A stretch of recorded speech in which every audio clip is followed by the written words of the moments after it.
देखो बच्चों, पहली बात तो यह है कि जब भी आप एमसीक्यू सॉल्व करो, ठीक है, तो किन किन बातों का ध्यान रखना है पहले ये गौर करना। ये मैं जेई के बच्चों के लिए और नीट के लिए, दोनों के लिए बता रहा हूं। पहली बात ये जान लीजिए कि जो भी क्वेश्चन आपके पास है ना, उसको पूरा पढ़ना है। क्या करना है? पूरा पढ़ना है, होल रीड।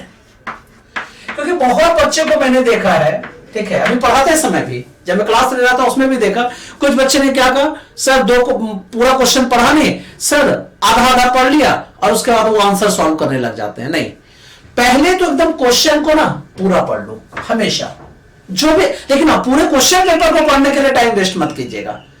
जो क्वेश्चन है उसको पहले पूरा पढ़ना है, ठीक है, उसके बाद आप सॉल्व करना स्टार्ट कीजिए। एक चीज और, कुछ बच्चों को देखा है मैंने कि 2 साल में उन लोगों ने अपनी एबिलिटी को इनहेंस नहीं कर पाया है।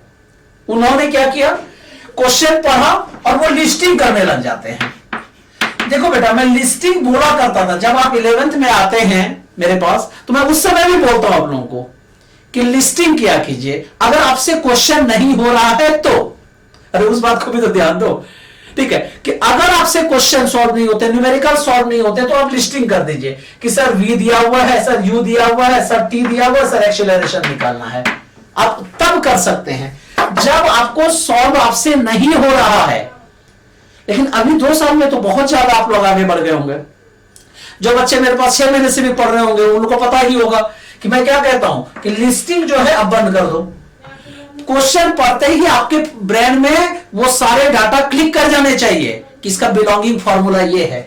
मतलब कहने का मतलब क्या है कि डायरेक्ट आपको फॉर्मूला अप्लाई करना है, सॉल्व करके आंसर लिख दीजिए। बहुत बार क्या है कि फॉर्मूला भी नहीं अप्लाई करना है, सिर्फ लॉजिक देख के ही आपको क्वेश्चन सॉल्व करना है। अपना लॉजिक लगा लीजिए, ठीक। एक नेक्स्ट प्रॉपर्टी जो बताता हूं मैं एमसीक्यू सॉल्व करने का, बहुत बच्चों को मैंने देखा कि जब वो एमसीक्यू सॉल्व करने बैठते हैं तो वो क्या करते हैं, जय मां सरस्वती कहकर पेन गिरा देते हैं या अक्कर बक्कर बम्बे बो करना स्टार्ट कर देते हैं।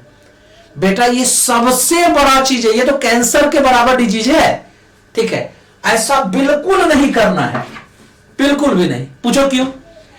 अगर आपने अक्कर बक्कर बम्बे बो किया, बी के बदले आपने सी लिख दिया और आपका जो सिक्स सेंस है वो कह रहा था कि सर आंसर बी होना चाहिए, फिर भी आपने सी कर दिया। एक क्वेश्चन अगर आपने गलत किया तो आपके 5 नंबर चले गए। पूछो कैसे? 4 मार्क्स जो क्वेश्चन का था और 1 मार्क्स जो है वो नेगेटिव जो है, 5 मार्क्स चले गए। और ये नेगेटिव मार्क्स जो आपके ऑप्टेड मार्क्स है उसमें से तो कम हो गया ना। और मैंने क्या बताया है कि अगर 1 मार्क किसी बच्चे का कम आ जाता है तो अभी का इस ईयर तक का रूल है कि 167 रैंक बिलो हो जाते हैं, 167 रैंक पीछे चला जाता है अगर किसी बच्चे का 1 नंबर कम आता है तो। ओवरऑल की बात कर रहा हूं, सब्जेक्ट वाइज और भी बहुत कुछ होता है, वो तो मैंने आप लोगों को अपने सेमिनार में भी बताया ही था। तो कोशिश करना है कि तुक्का स्ट्रेटेजी को, ठीक है, प्रिवेंट करना है, तुक्का लगाने को बंद रोकना है। तो तुम कहोगे सर रियल में तब तुक्का स्ट्रेटेजी होना क्या चाहिए? Sir what should be the तुक्का स्ट्रेटेजी?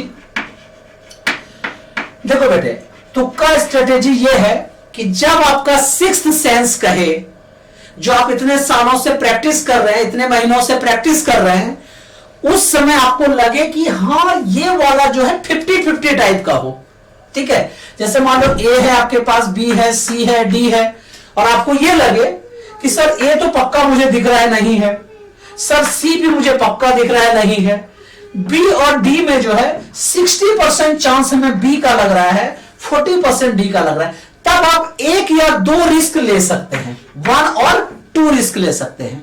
ये नहीं कि आप तुक्का 10 तक तुक्का लगा के चले आए, ऐसा बिल्कुल नहीं करना है, ठीक है। तब आप 1 रिस्क ले सकते हैं जब आपको ये 60% और ये 40% लगे तब। और वो भी तब करना है या तो आपका सिलेक्शन बिल्कुल नहीं हो रहा है, वो तो आपको पता लग जाएगा, या नहीं तो आपके रैंक मार्क्स बहुत अच्छे आते जा रहे हैं तो आप 1-2 रिस्क ले सकते हैं, ठीक है। लेकिन हाँ, जस्ट आपका कट पॉइंट पे आ रहा है तो बिल्कुल ये भी रिस्क मत लेना बेटा। नेक्स्ट, अब कुछ बच्चों को मैंने देखा है कि वो क्वेश्चन तो पढ़ लेते हैं, वो ऑप्शंस को प्रॉपर चेक नहीं करते। वो क्या करते हैं? ऑप्शन को प्रॉपर चेक नहीं करते। ए पढ़ लिया, बी पढ़ लिया, सी पढ़ लिया, डी को छोड़ दिया। बिल्कुल ऐसा मत करना, क्योंकि इसी वजह से तुम में भी कुछ बच्चे थे ना जो दिक्कत हो रही थी उसमें मल्टीपल वाले में। हाँ, हमेशा याद रखना, मल्टीपल वाले में बहुत बच्चे जो more than one answer correct होता है वो क्यों नहीं कर पाते हैं? इसका कॉज यही है कि वो सारे ऑप्शंस पढ़ते नहीं है। समझ रहे हैं? तो सारे ऑप्शंस जब तक आप पढ़ेंगे नहीं तब तक आप क्वेश्चन के नेचर को जज नहीं कर पाएंगे कि क्वेश्चन पूछना क्या चाह रहा है, एग्जामिनर जो है आपसे चाहता क्या है।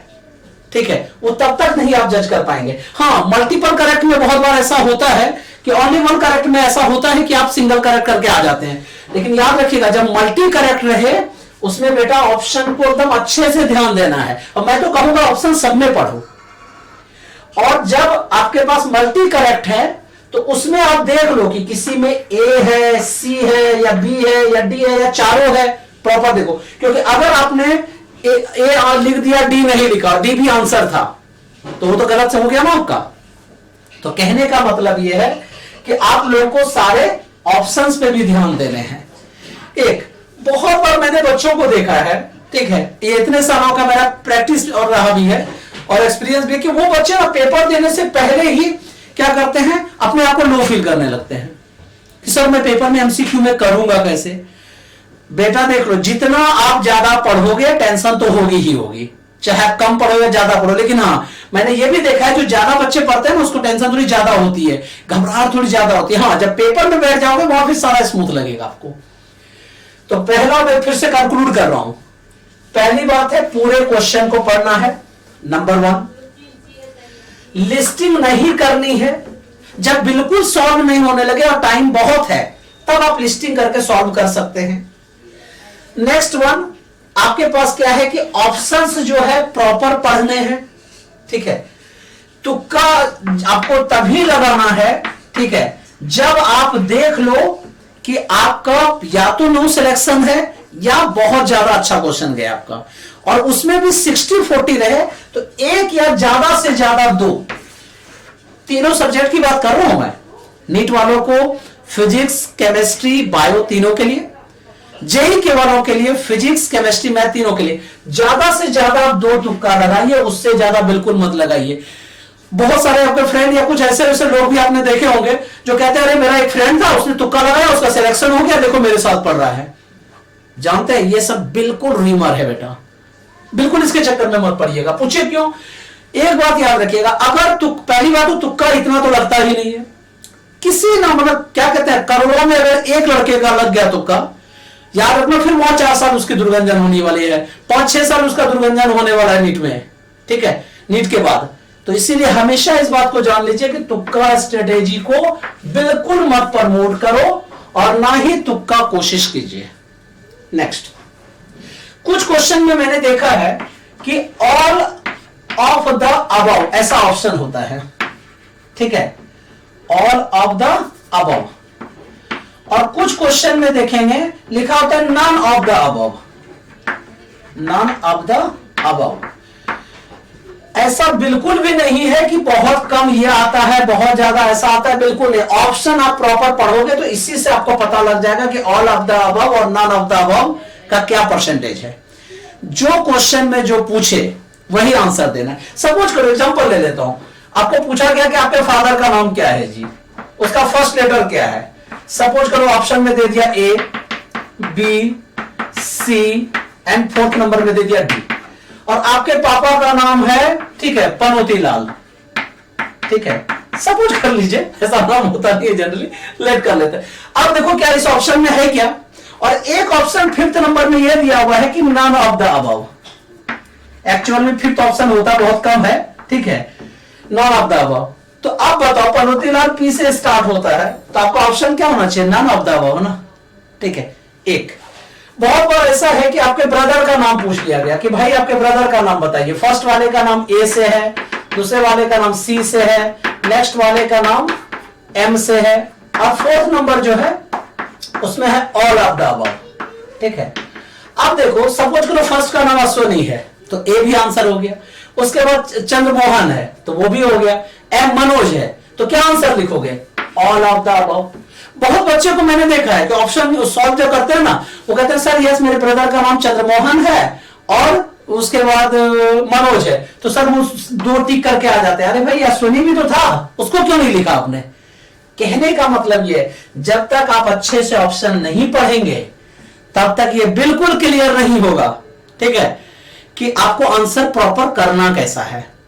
तो हमेशा एक बात को ध्यान रख लीजिए कि एमसीक्यू, बिल्कुल एमसीक्यू पूछा जा रहा है, लेकिन इसको जय मां सरस्वती कह के नहीं पेन गिराना है और ना ही अक्कर बक्कर बम्बे बो करना है। हमेशा आपका लॉजिक, आपके इतने सालों के, इतने दिनों के, इतने महीनों के मेहनत और वहां पे जैसा आपका ब्रेन कह रहा है, उन सब का कंक्लूजन ही हमेशा टेस्ट होता है। एक बात को जान लो बेटा, टेस्ट जो होता है ना, ये हमेशा परफॉर्मेंस होता है। हमेशा क्या होता है? परफॉर्मेंस होता है। आपने ट्रेनिंग क्या लिया, वो परफॉर्मेंस को इनहेंस जरूर करता है, लेकिन बहुत बच्चों को देखोगे ट्रेनिंग बहुत अच्छा से, क्या परफॉर्मेंस जाके वहां नहीं दे पाया, ऐसा भी तो होता है। तो हमेशा इस बात को दिमाग में बिठा लीजिएगा, ठीक है, कि परफॉर्मेंस आपको देना है, लेकिन हाँ आपने अगर ट्रेनिंग अच्छी की है, उसमें आपने टाइम लगाए हैं, प्रॉपर सारा लॉजिक सीखा है, तो डेफिनेटली आप सक्सेस होंगे।